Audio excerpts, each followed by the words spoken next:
Okay, so we're still in chapter 24, and this is picking up with slide 23, and this is a diagram showing you where the layers are that we were just describing. So here's the lumen of the intestine, and these are the circular folds, which are called the plicae on lab manual. And then on each, this is a circular fold, then we have these little fingers called villi, and then on the outside of each of these villi would be simple columnar epithelium with microvilli. So you can see it's all about surface area for absorption, and that makes up the mucosa, plus the underneath it there's a lamina propria. Then we have the submucosa, which is primarily connective tissue, and we see you have arteries and veins running through there. Then we have the muscular layers, and then we have the serosa. And the next slide is going to give us an even closer view of one of these circular folds. So there we go. This is one circular fold, and you can see how the epithelial layer, the mucosa, is folded back and forth on that into villi. So we have the usually simple columnar epithelium is making up this part, and then this is the lamina propria. And even in the mucosal layer, there is another small amount of smooth muscle called the muscularis mucosae. And both of the muscle layers, the one that's part of the mucosa and one that is part of the muscular layer, have a longitudinal layer and a circular layer. The circular layer is more towards the lumen, and the longitudinal layer is more towards the outside. And so be careful, especially on your lab practical, that you're identifying whether it's the muscular layer of the muscularis mucosa, circular and then longitudinal, or the circular layer and muscular layer of this is called the muscularis externa in your lab book. Okay, so again, mucosa has epithelium and lamina propria and muscularis mucosa. Submucosa is all connective tissue, and this is where we have glands and nerves and blood vessels and lymphatic vessels. Then we get into our 2 layers of muscle. In some areas like the stomach, we'll add a 3rd layer of muscle, but most areas will have a circular layer and a longitudinal layer. And then we will get to the outer covering, which is another connective tissue layer known as the serosa. And again, it's the same thing as the visceral peritoneum. Okay, so this is going to give us details about each layer, again starting inside the tube with the mucosa. It has epithelial layer. It's going to have glands that make mucus. It's going to have a lamina propria and a muscularis mucosae. The digestive epithelium is usually either simple or stratified, simple columnar some places, stratified columnar others, depending on location, function, and stresses. In some places, it's going to be stratified squamous, like in your mouth, in your pharynx, in the esophagus, and in the anal canal. These are all places where friction may come into play, so we need to have lots of layers of flattened cells. In the stomach, the small intestine, and most of the large intestine, it's simple columnar epithelium and these cells, enteroendocrine cells. So these are cells that are part of the intestines, but they are able to secrete hormones that help with digestion. So they're embedded within the intestinal tract, which is part of the digestive system, but they have hormonal function. Okay, the lamina propria basically is our basement membrane for the epithelium. It's a glue layer. It's also going to have some areolar tissue, and then it's going to have blood vessels, sensory nerve endings, lymphatic vessels, smooth muscle cells, and a little bit of lymphatic tissue scattered throughout. So this is still part of the mucosa. So far for the mucosa, we have an epithelial layer and a lamina propria. We're still in the mucosa, and this is where those 2 rows of smooth muscle layers are, muscularis mucosae. In most areas of the digestive tract, it's a little bit of smooth muscle and elastic fibers, and the inner layer encircles the lumen, so it's called the circular muscle. The outer layer goes along the length of the digestive tube, so it is called the longitudinal layer. Okay, so that's it for the mucosa layer. Epithelium, lamina propria, and muscularis mucosae. Submucosa. Sub means under the mucosa.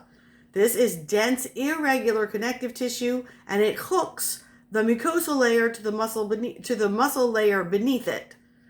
Lots of blood vessels and lymphatic vessels, might have glands for buffers and enzymes. And this is where we have our first a connection to the nervous system. There is the submucosal neural plexus. Remember, a plexus is an entanglement of axons and nerve pathways. And this is where we're going to get our nervous control of the mucosal layer and the submucosal layer.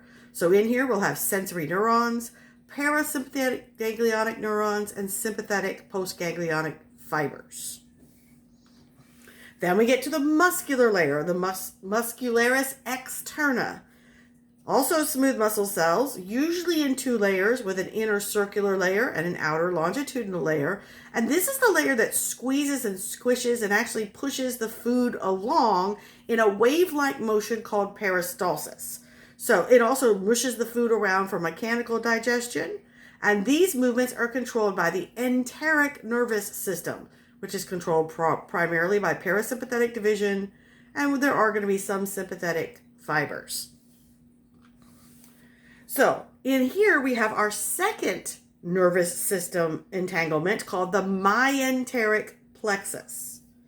Okay, so this is going to be, again, parasympathetic ganglia, sensory neurons, interneurons, and sympathetic postganglionic fibers. And this plexus is between the circular layer of muscle and the longitudinal layer of muscle in the muscularis externae.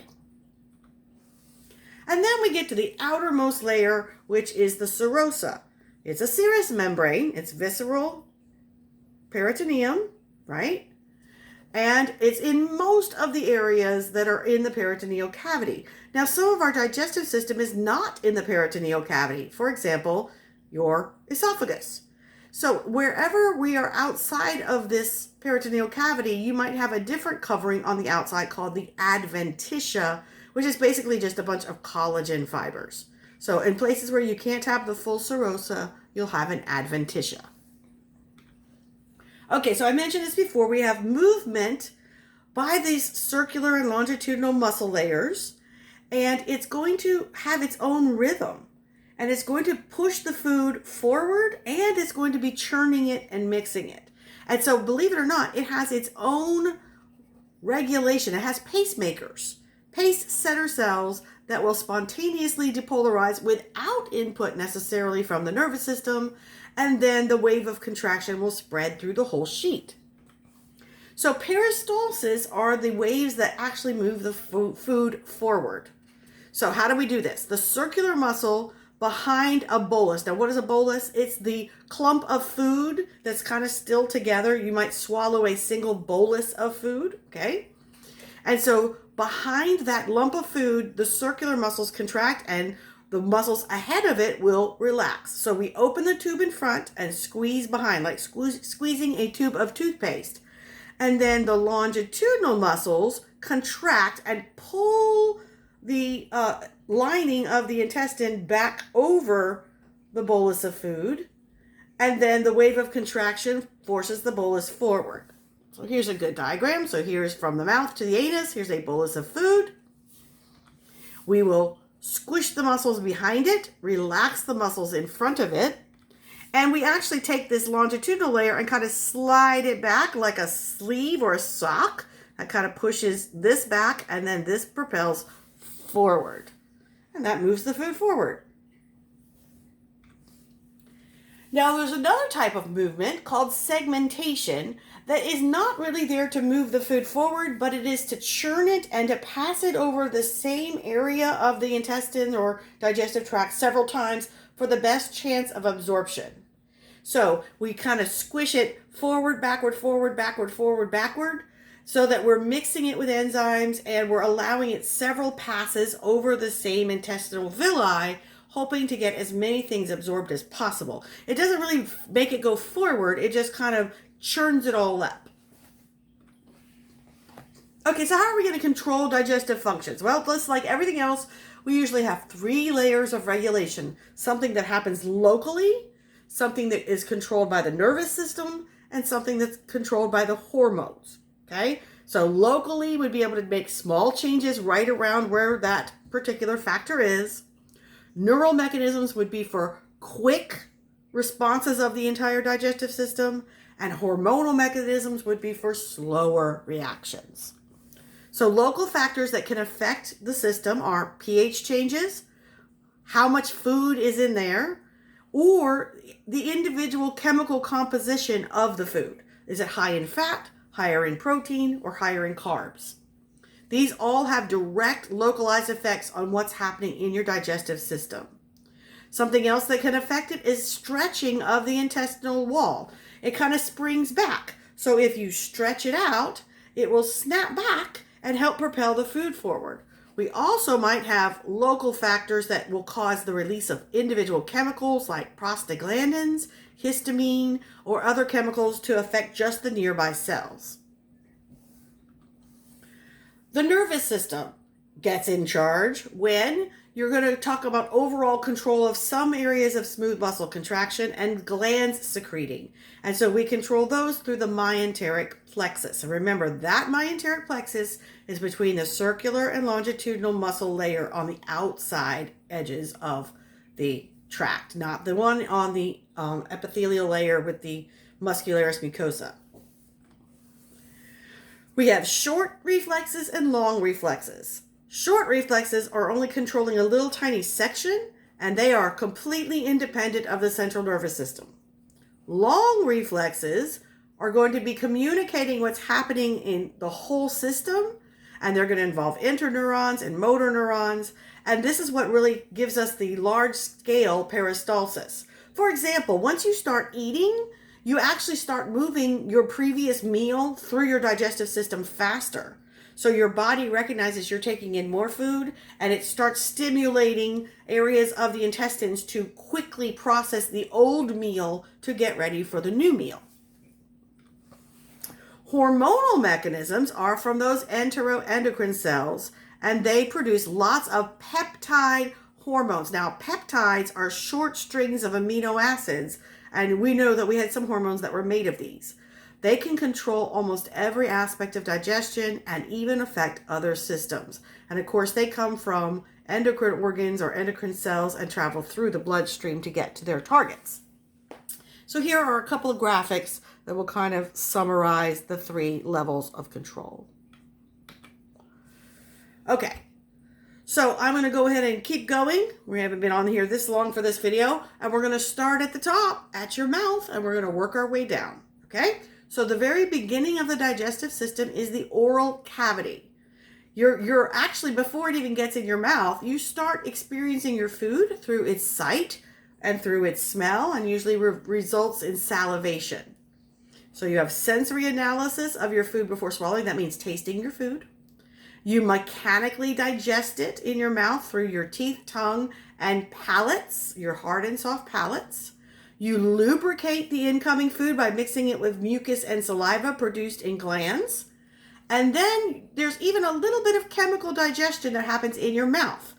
In your saliva, there may be amylase, which starts digesting carbohydrates, and lipase, which starts digesting fat.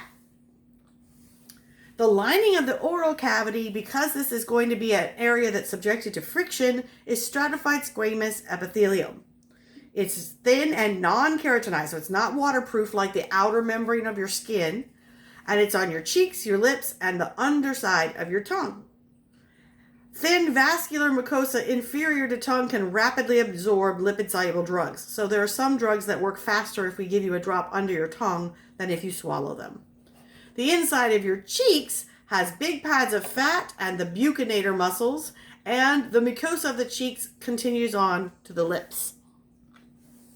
So as soon as they enter the mouth, there's a space between the lips and the teeth. That is the oral vestibule. Okay. Now, anchoring in your teeth are oral mucosal ridges called the gingivae, or your gums. So it goes around the base of each tooth on the alveolar processes of both the maxillary bones and the mandible. In the back of your oral cavity, hanging down from the soft palate, is a small pendulous shape called the uvula. Now, this is your swallowing sensor. As you're chewing your food and moving it around, if it touches the uvula, you either push it back forward or you have the swallowing reflex. So it's kind of there as our sensor to make sure the food doesn't just dribble down into the pharynx. We also have the palatoglossal arch that's between your soft palate and the base of your tongue. And there are fauces, space between the oral cavity and the pharynx at the back of your throat, and its edges are the soft palate at the base of your tongue. Then we have the palatopharyngeal arch, that is the back of the soft palate to the pharynx wall. So here are some of those things. So here are your lips. This is the vestibule in front of your teeth, right? Your hard palate is here. The soft palate is here. Here is the uvula. The fauces is right here between the tip of the uvula and the base of the tongue. And then you'll enter this area here, which is the oropharynx. Here is my palatopharyngeal arch. And I'm trying to see my other arch. Where is it? Oh, palatoglossal arch. So before and after the uvula. All right, here you can see the entrance to the auditory tube in the nasopharynx. And we can start to identify some of our tonsils. The pharyngeal tonsil is all the way up here at the back of the nasal entrance. There's the pharyngeal tonsil right in front of the entrance to the auditory tube. Here is the palatine tonsil right here at the back of the mouth. And behind the back of the tongue is the lingual tonsil. Tonsils are lymphatic tissue, so they're actually part of the lymphatic system. But since they're here and since they analyze your food and look for pathogens, we'll go ahead and have you identify them here since we don't officially do the lymphatic system. Here's a front view. So again, the vestibule is here. Okay, there's the uvula. You can see the hard palate here, and then it becomes the soft palate. And then these two soft areas here are the fauces. Here is the palatoglossal arch. And then right behind it, there's more space as you saw from the side view, but you see the edge of the palatopharyngeal arch. And you can see your palatine tonsil. The tongue has 4 jobs. It has to help mechanical digestion of your food by squishing it, scraping it, and distorting it. And it helps push it underneath the chewing surfaces of your teeth. It also has a lot of your taste buds for tasting your food. And it also analyzes your food by touch, so that's texture, temperature, and taste. And it secretes its own mucins or mucus and lingual lipase. So lipase is an enzyme that will begin to digest fats, lipids. The tongue can be separated into the front part, which is the body, the back part, that is the root, and there's a small line of tissue that connects the tip of the body to the floor of the mouth. It's called the frenulum. Now, there's 2 different kinds of muscles in your tongue. The extrinsic muscles are the ones that let you stick your tongue out and curl it up and push your food around. The intrinsic muscles are smaller and let you have more precise movements for speech and manipulating your tongue. Teeth are helped by your tongue while chewing, and teeth are not bones. That's why we did not learn them in the skeletal system. Instead, they are a part of the digestive system because they're not made of the same matrix as bone. Instead, their matrix is called dentin. It's similar to bone, but it's different and it does not contain living cells.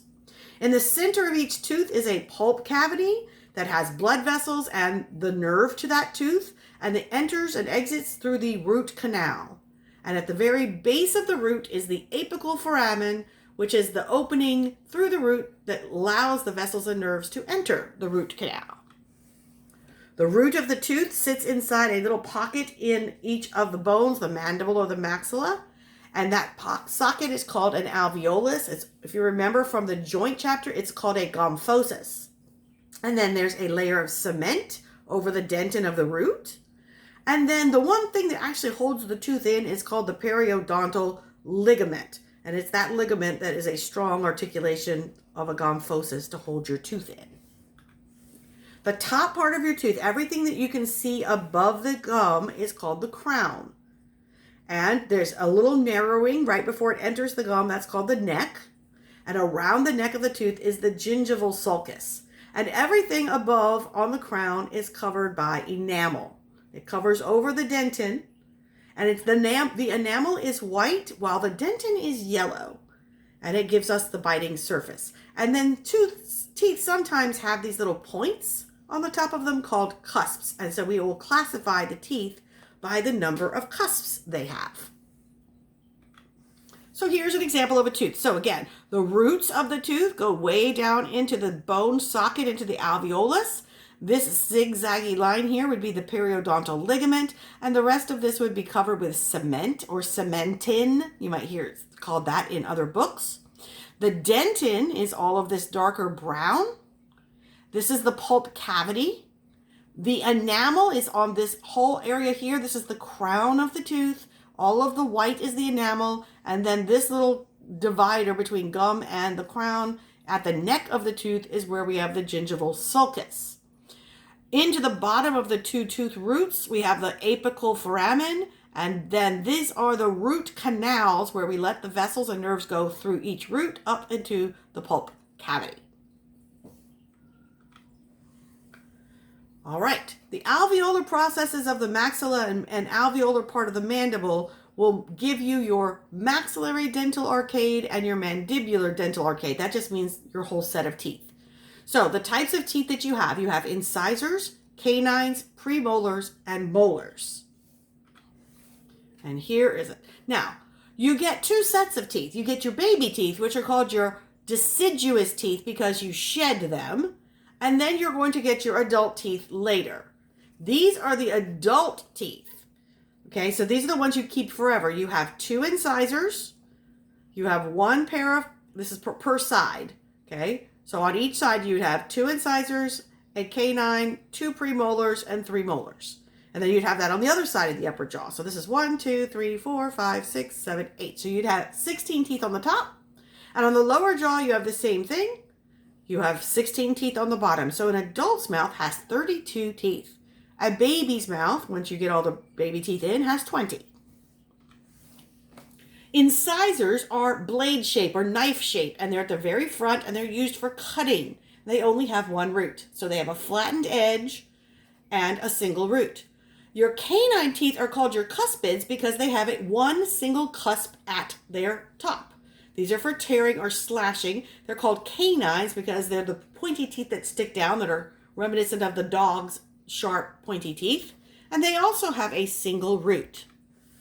Premolars are bicuspids because they have at least two cusps.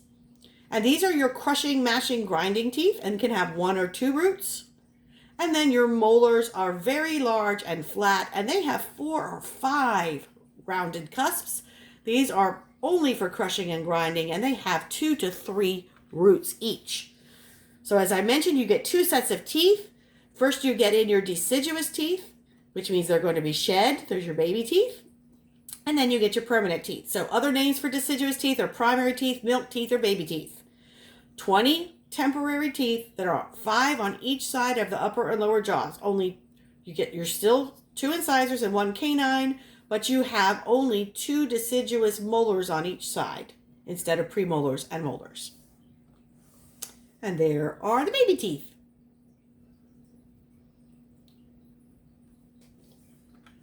Your permanent teeth will replace the baby teeth by pushing them out by eruption. And so as they push their way out through the gum, they basically push the baby teeth out of the mouth.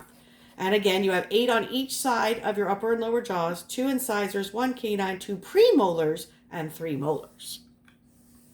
And you can see here's a child with their deciduous teeth, and this is where the permanent teeth are waiting until it's time for them to grow in. And when they push their way through, they push the old tooth out. Okay, and this tells you the age for losing these teeth.